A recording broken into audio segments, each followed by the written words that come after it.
It's my job today to introduce the final keynote talk by Professor Ken Roberts. Last but certainly not least, when Gail and Susan and Tracy and me tried to put the panel of keynote speakers together, Ken was one of the first people on the list, and we were extremely pleased when he agreed to do this. His talk is going to be entitled Youth and Youth Research Then and Now, a 60-year retrospective. I'll pass over to Ken in a moment, but before his talk we have a surprise for him you don't know about. Yes, stay there. I don't like surprise. No, I know you don't. That's why I didn't tell you. So I'll come to this. So we have an award, which I'll explain in a moment, but Ken once said to me at a conference, or said to the conference, I forget when or where it was, that youth sociologists typically have more than one string to their bow. They're usually not just youth sociologists.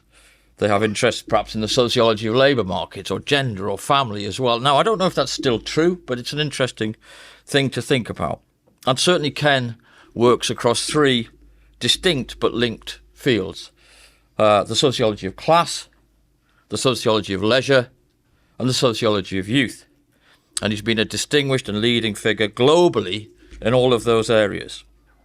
But today, we're talking about Ken and the sociology of youth. Ken is someone whose work and presence in the field Dan and Tracy and I have enormous admiration and respect for. Tracy's sorry that she can't be here. She had to leave because of a bereavement. People might not know that Ken was one of Tracy's PhD examiners. Ken was kind enough to write a chapter in a book for me many years ago, 1997. I had an edited book about the idea of a youth underclass, and Ken's chapter in that book made it a much more rounded, challenging and provocative book than it perhaps otherwise would have been. And Dan, when I was putting this together, reminded me that Ken is one of the journal's keenest, most energetic and most valued reviewers. Some metrics. He's always generous in responding to requests, 99% agreed, and ultra efficient in returning reviews. Average time, 1 day, 3 hours. Other reviewers, please take note. Folk definitely won't know that Ken was probably the reason I first got interested in youth sociology. I don't know if you know this, Ken, either. It's a long, long time ago, in a galaxy far away, I had to do an undergraduate dissertation.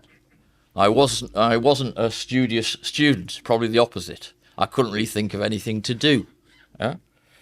Then I read in the paper, I think it must have been back at Mum and Dad's house, a headline to a news story that young people were learning to live with unemployment. I thought, that's not right.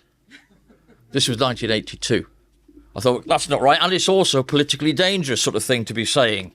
Thatcher will just leave them to it. I later discovered that this was a report, probably a misreport, of a paper that Ken had delivered, I think at the 1982 BSA conference. I'm not going to hold you to it because I think it was a misreport. But anyway, that became the focus of my dissertation, youth unemployment. And when I couldn't get a proper job, it became the focus of my PhD. More or less one way or another since then, it's been the focus of my whole academic career. So, for better or worse, Ken, you're the one who kick-started it all off for me. As part of the conference notes, we have some biographies. And it says there that Ken is one of the most experienced youth researchers in the world, and I think that's undoubtedly the truth. I can't think of anybody who is more experienced than Ken in youth research. He's I have to count this up, but astonishingly, Ken has been writing and publishing about youth transition, youth unemployment, the labour market, for 7 decades. Is that right, Ken? Can that be true? I think it must be. Just entering the stuff. Yeah.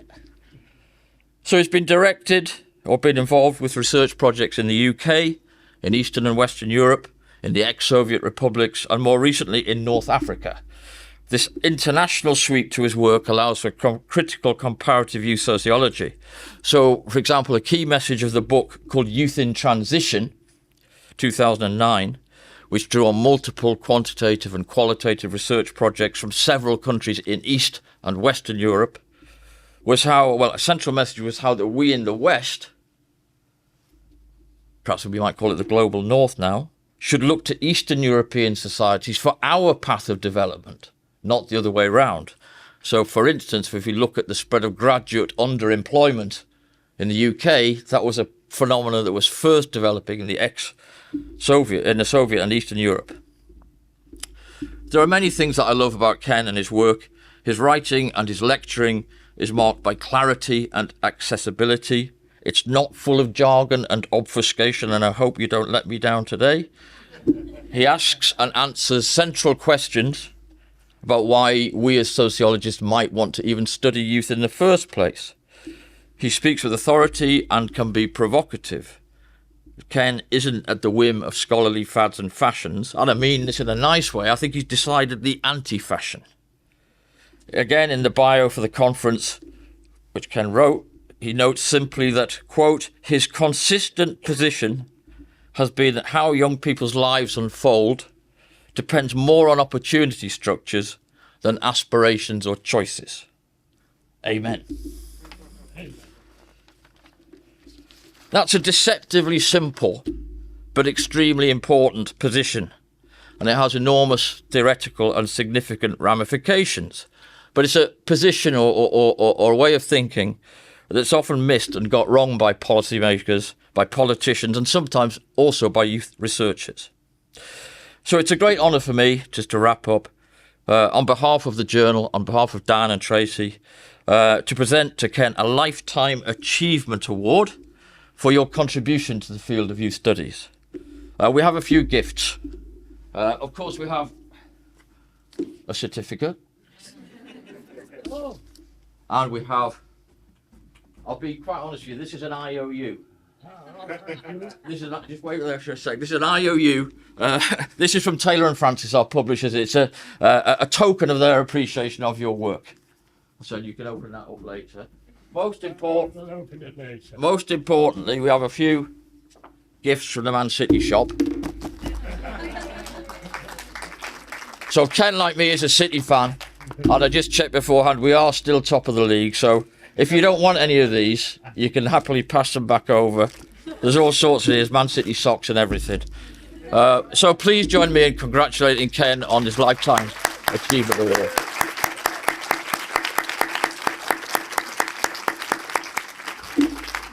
Over to you, Ken.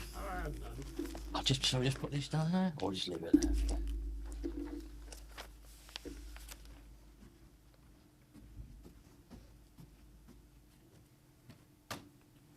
I think I should sit down immediately. and leave it to Rob to talk about me. Am I going? Yeah. Okay. You can imagine that I've been in youth studies for a long time. I do go back to the age when I wrote manuscripts in handwriting and took them up to the office for typing. Before long I had my own typewriter, but I still had to take my script to the office and then they could do it properly. I think it's only since the 1990s that at Liverpool we've all had PCs in our offices that are loaded with Word, and PowerPoint came later. I went to and presented at my first conference at Wolverhampton in 1968. Of course, there was no PowerPoint then, and not even overhead projector. So we just had to use the blackboard on which we could write our main headings if we wanted to. So I've compromised today. And this is PowerPoint. You will recognize it. But it is just main headings, and then we rely upon me. Now I'm afraid I've got no visual images, and I've got no technicolor, and there's no video. There's just me. I got into it. I kind of stumbled into youth research in 1964. One week I got a letter from LSE.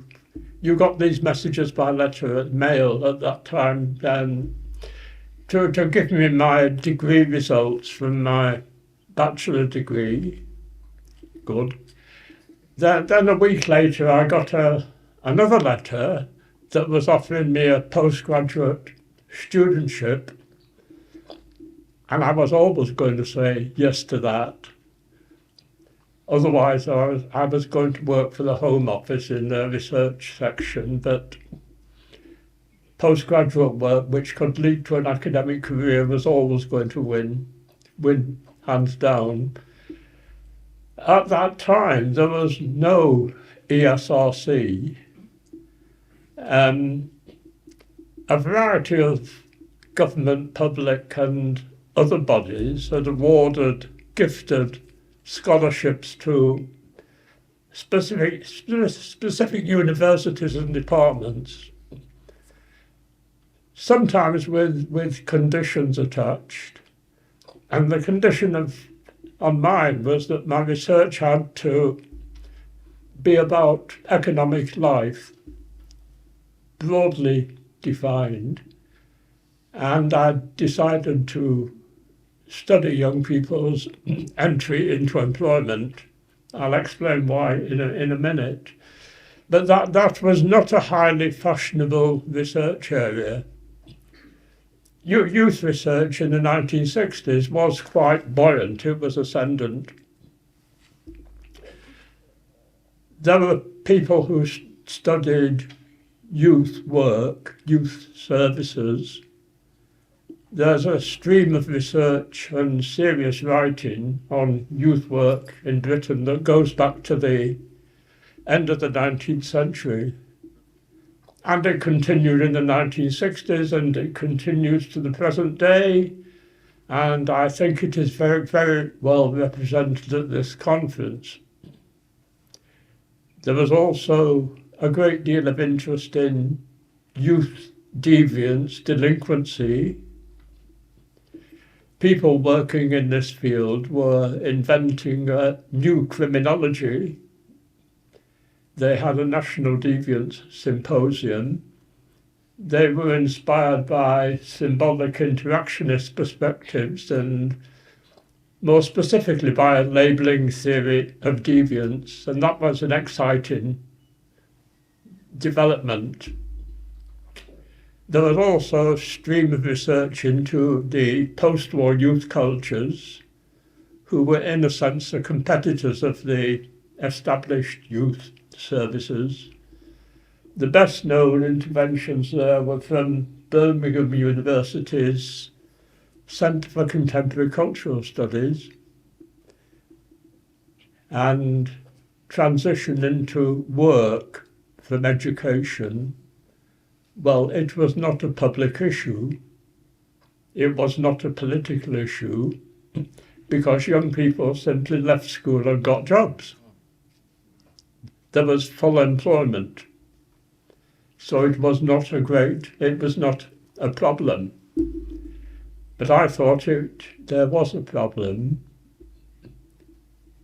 which was how young people came to settle so acquiescently into working lives in jobs that were not at all inspiring and were quite mundane and modestly rewarded.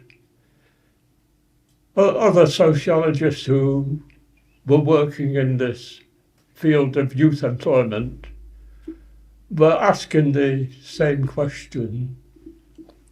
David Ashton at University of Leicester, and somewhat later Paul Willis at Wolverhampton.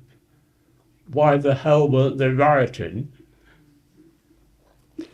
Well, we all gave slightly different answers, but I think they were complementary. But it was an issue for me because I haven't settled. I left school when I was 16 and worked for 4 years in a bank, a retail bank.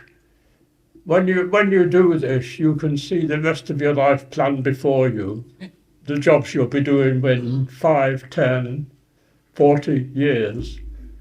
And my own reaction was that I needed to get out. And I could do, because I had the opportunity to go to university. But most were not jumping. They were settling. So why was this? I still ask this question. Because in my ideal world, work would be organised somewhat differently. But we're not having my ideal world right at the moment. Now, then and now, in the 1960s, and now at this conference,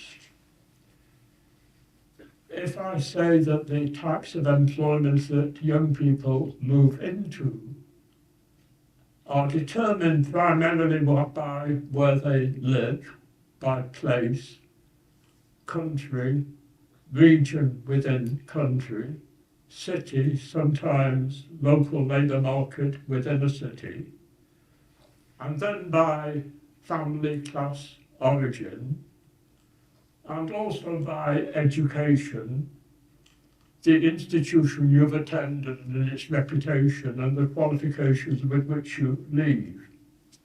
If I say that here, it's not controversial, is it?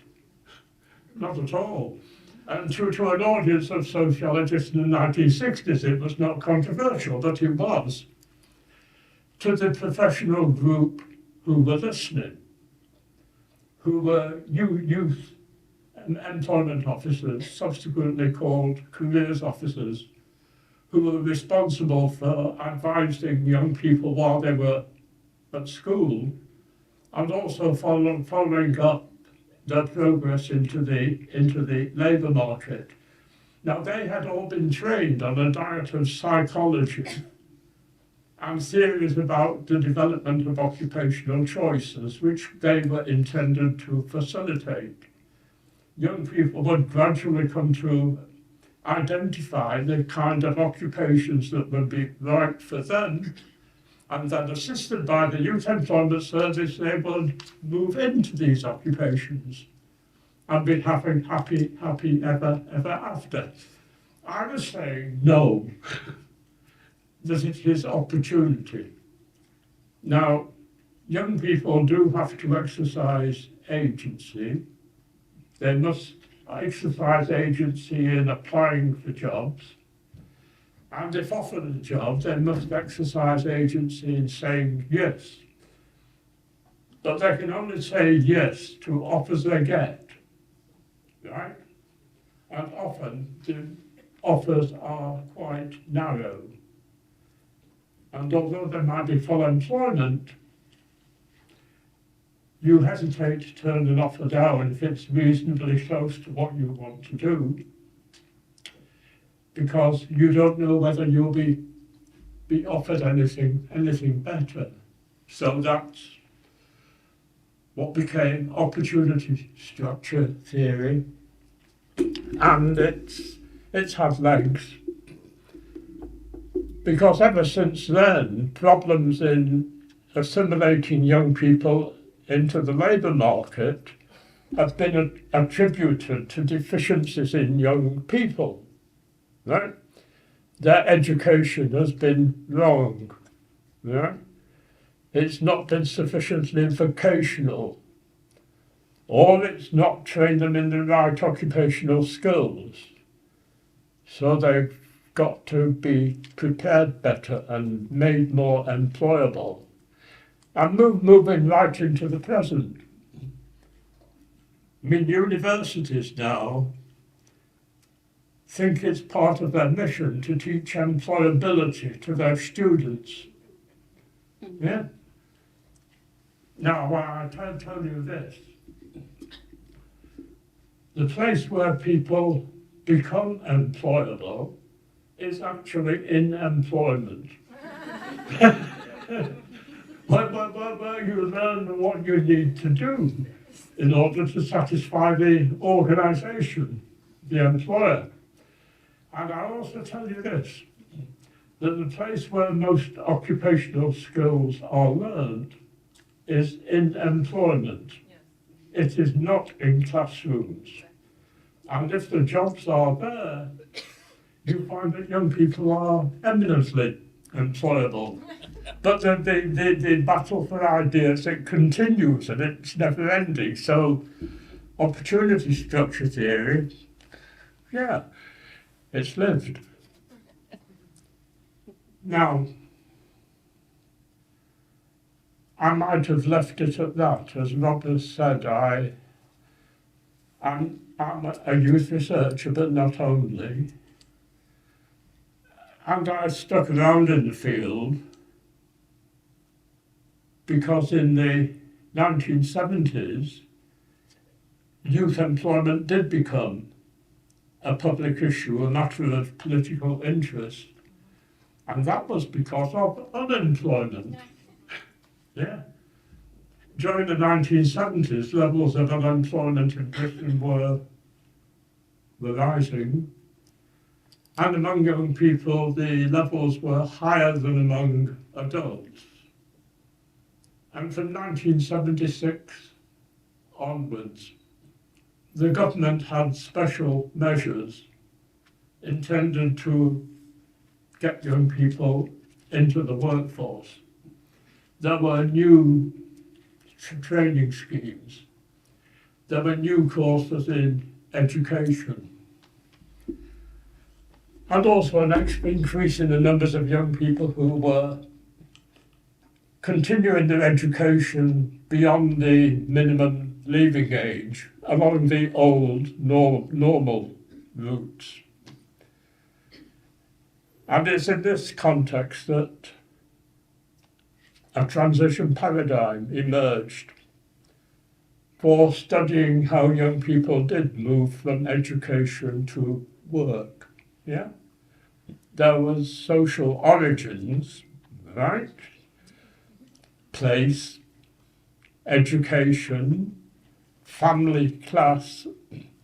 There was a steps you next took through post-compulsory education and training, and then there was a job in which you settled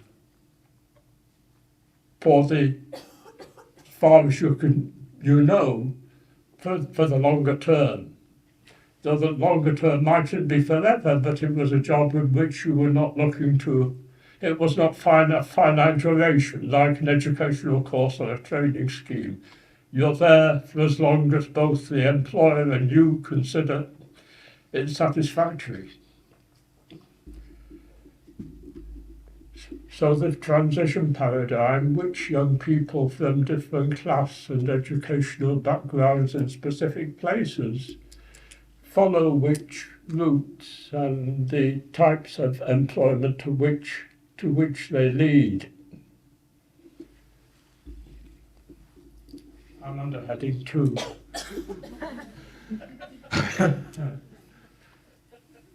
Now, I expect this maybe to be a bit more controversial. I mean, towards the end of the 1980s, in a research group with which I was involved, one of the members, Claire Wallace, who was a prominent youth researcher at the time. This you see, if you want to have bright ideas, pinch somebody else's Claire put it to us that the entire sociology of youth should be a sociology of youth transitions. Now, the transition from education to work has lengthened, yeah, as a result of all the different routes that have been introduced through which you had to move in order to get into employment proper. Simultaneously, other youth life stage transitions have lengthened. Age of first marriages was going up. Age of leaving the parental home, age of home ownership was going up. And rather than one step, there were several moves. Yeah. So you could extend this thinking into all spheres of life. For instance, in different forms of civic participation. You can study young people's careers as political activists.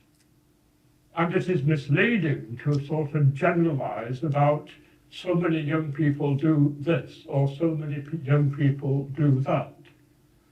Because between the age of 18 and 24 or 18 and 30, whatever age group you're talking about, young people's lives do not stay static. There's a paper in the latest papers in Journal of Youth Studies by here.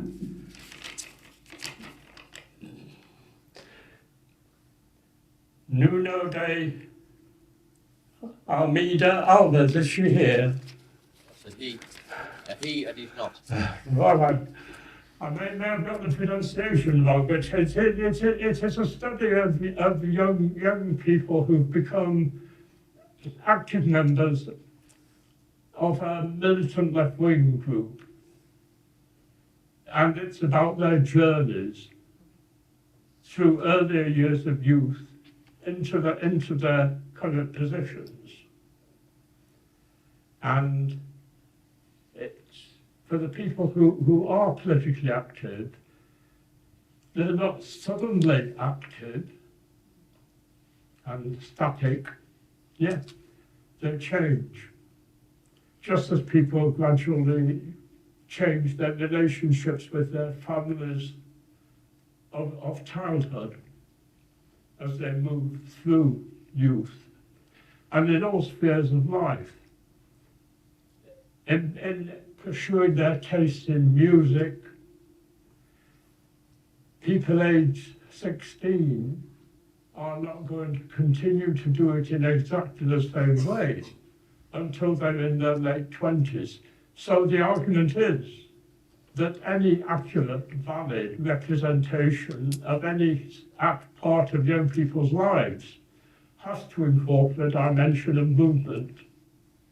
People gradually change. And so the transition paradigm, origins, roots to destination, should be generally applied across the youth studies field. Now, I don't expect that to happen. Because, well, one of the attractive things about studying youth is that it's a window into so many aspects of life in society. It intersects with education, the economy, politics, consumption, everything. So you can move from youth, and also youth is an indicator of how societies in general are changing. So at this conference here, I mean, you can hear presentations that are about gender divisions, which are about expressions, how people express masculinity and femininity. And they don't necessarily have to engage with the transition paradigm. though I think that ideally they should. But then, other people do not necessarily follow. That's heading 2 on the screen. Because I'd say that during my career there have been two big changes. One was in the 1970s when youth unemployment becomes an issue, and people like me studying transition into work become central actors in the youth research field rather than marginal. And the other change occurs around end of the 1980s and the 1990s, when there is a big expansion of the number of youth researchers. I mean, higher education in many countries has been expanding from 1980s and through the 1990s. More students are studying not just sociology, but childhood and youth studies, popular areas of specialization, and there are more people employed teaching these courses, and they are writing papers and they're attending conferences. And the number of journals in which youth researchers can publish expands. And journals that had once been national in their readership and the authors that they recruited, that they become international. So in 1997, the British Journal of Educational Work drops British from the title. In 1998, the Journal of Youth Studies is born, and it's an international journal from the outset. I mean, in Europe, this internationalization is facilitated by the European Union and the European Commission funding multi-country studies that bring researchers in different countries together. It's also facilitated by the adoption of English as the international language, for which we are grateful. But then we find that the foreigners are learning to do English better than we do. And that's not fair, is it? But, I mean, suddenly, it seems to me suddenly, I mean, the most attended conferences are international conferences. But was anybody here in Porto last week? Oh, conference grouping, yes. I mean, there are these few windows in which it's possible to have academic conferences when people are available. One is in early September, so they tread on each other's toes.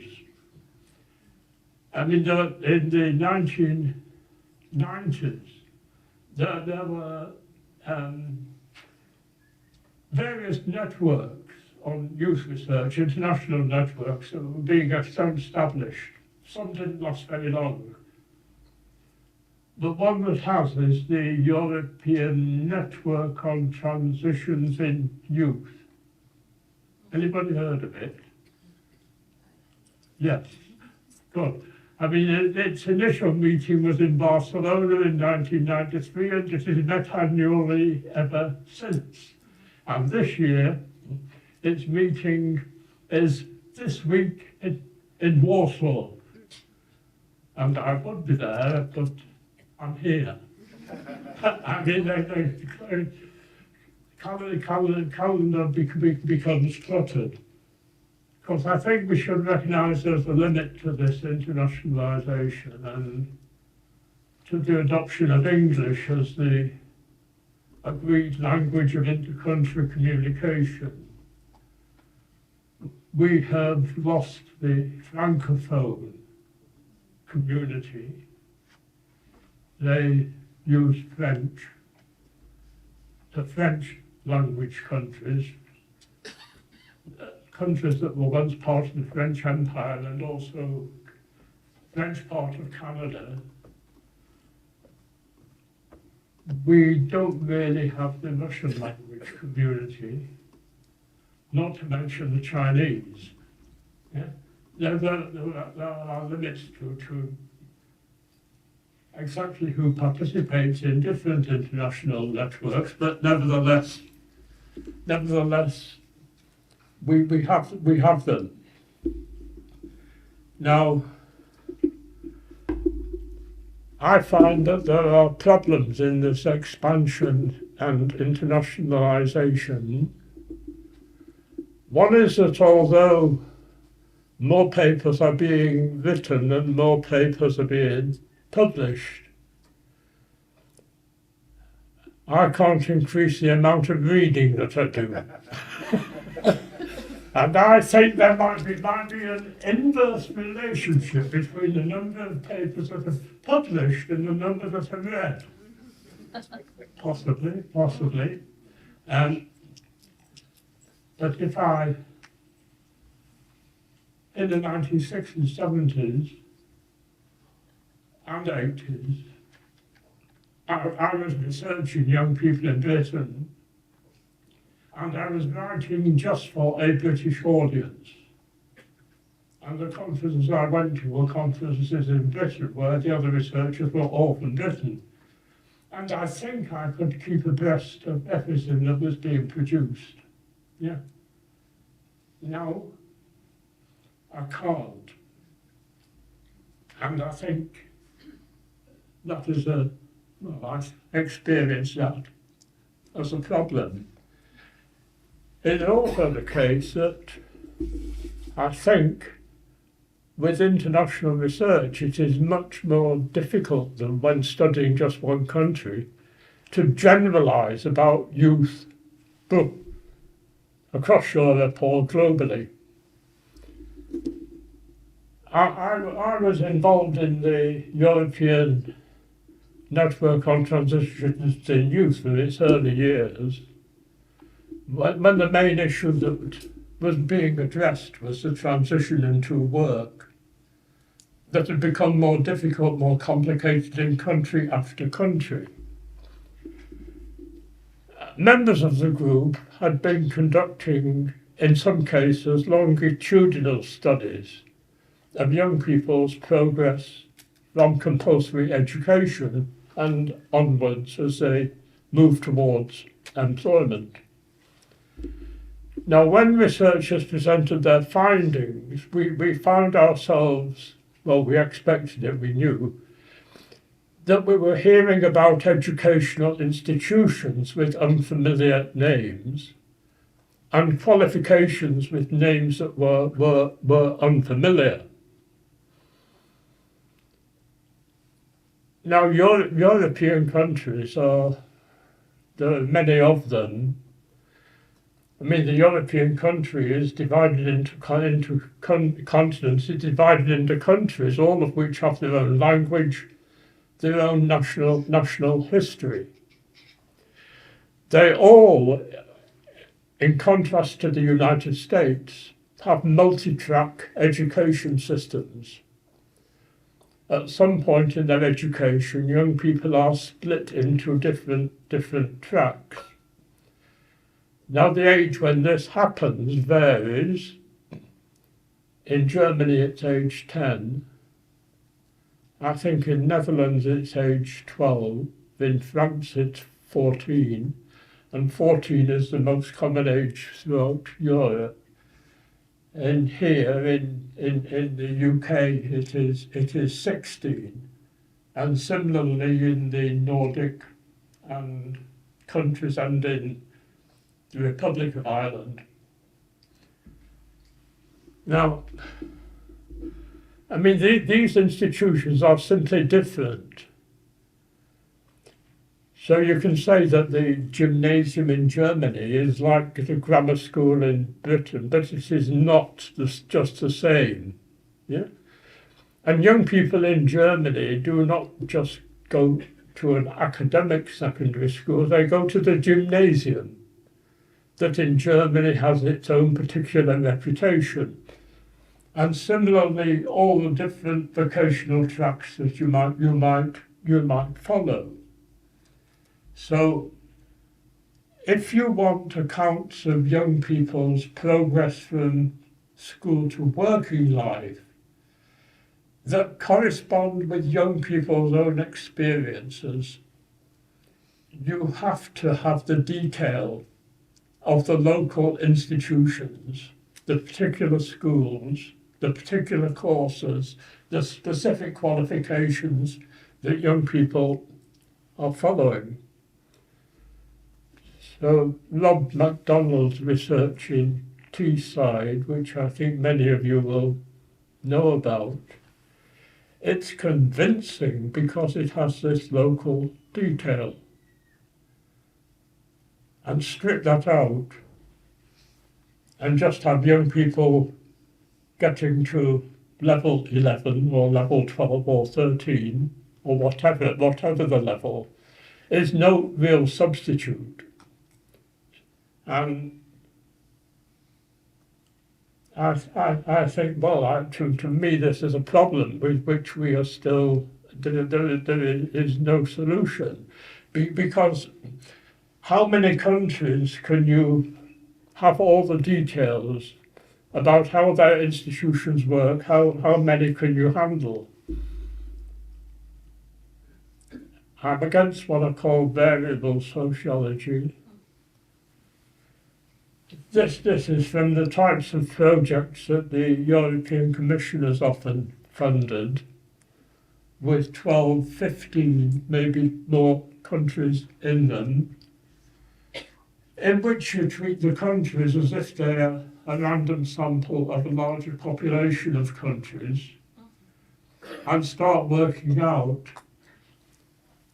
what the level of unemployment is related to in terms of the organisation of earlier forms of education. Implication being that if other countries do it the way that those with low rates of unemployment do it, they'll get the same results, but they won't, because it doesn't work like that. So I think internationalisation, it's opportunities, yeah, but it also raises problems. And it doesn't eliminate the need for single country studies. And long live them. I think there were advantages in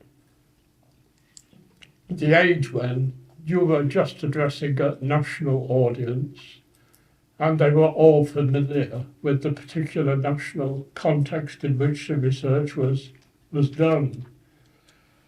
I think there's problems we've not really solved, except with my transition paradigm. Now, I can't blow my own trumpet. I mean, I've got to be able to self-advocate. Isn't it?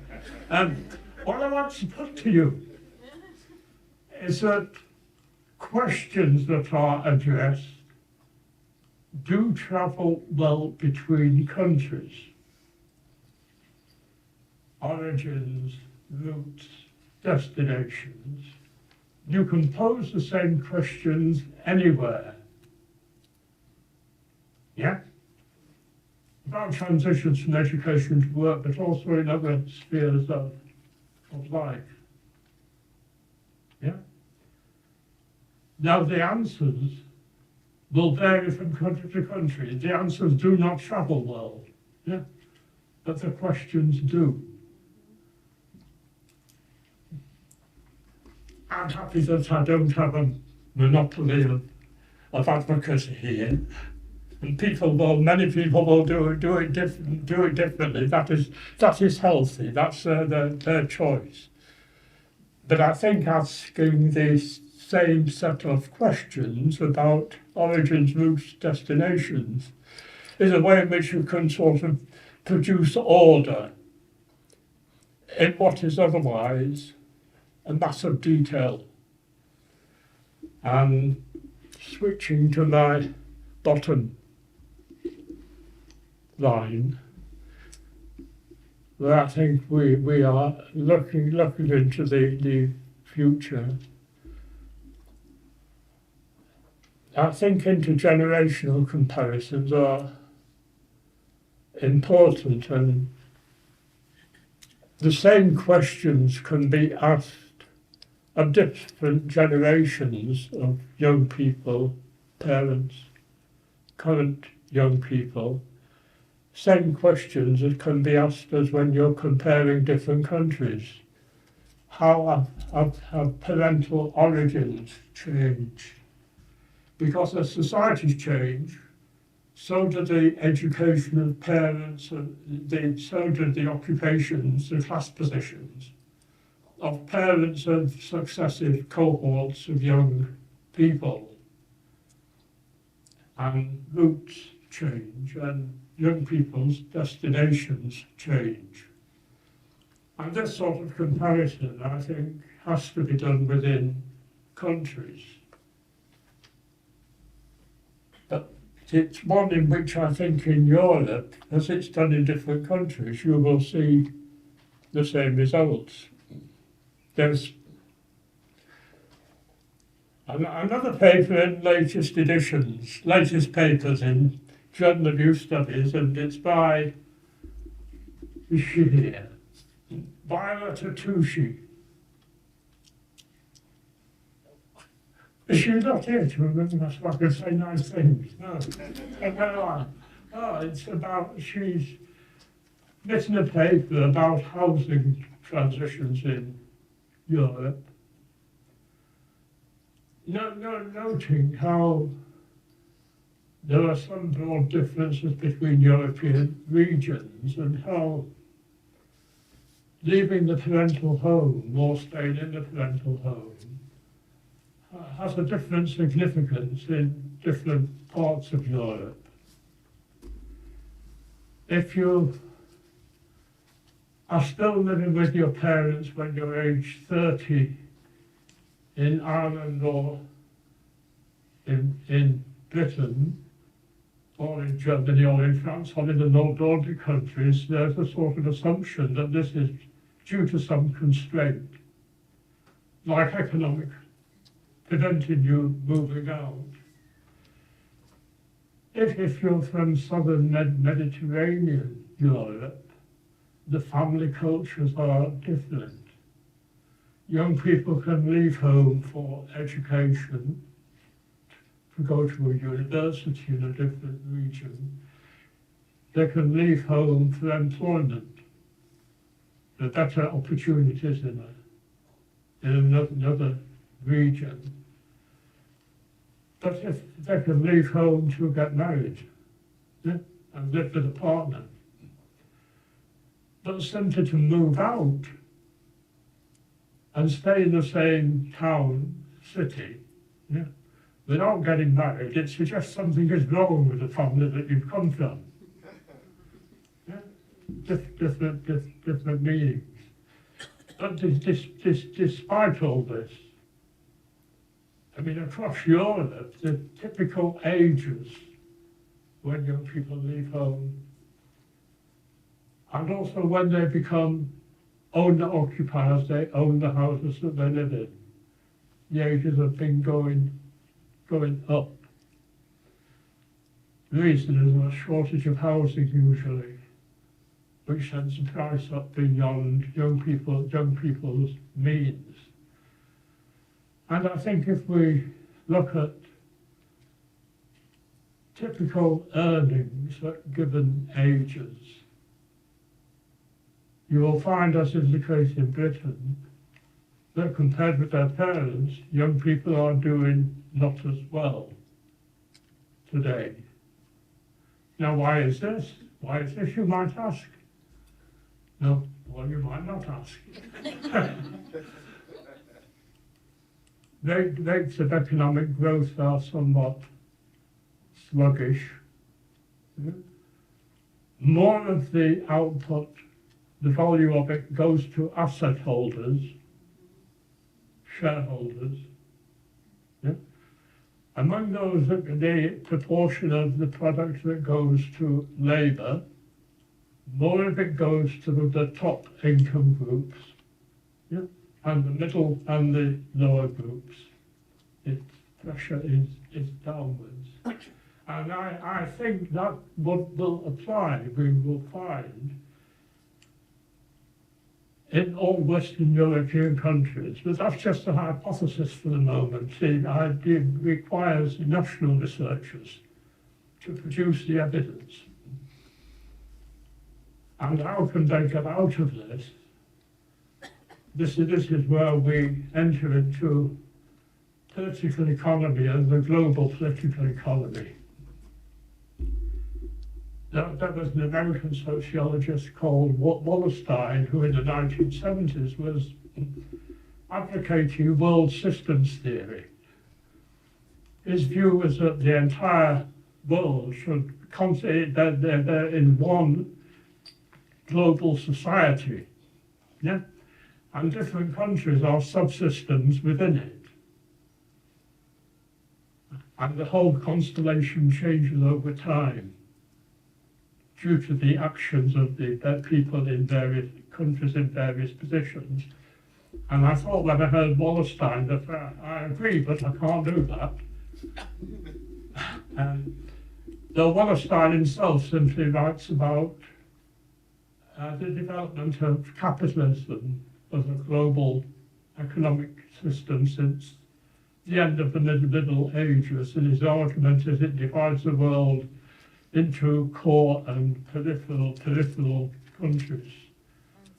And I think you can add that it divides within countries the owners of capital, the owners of assets, and the rest.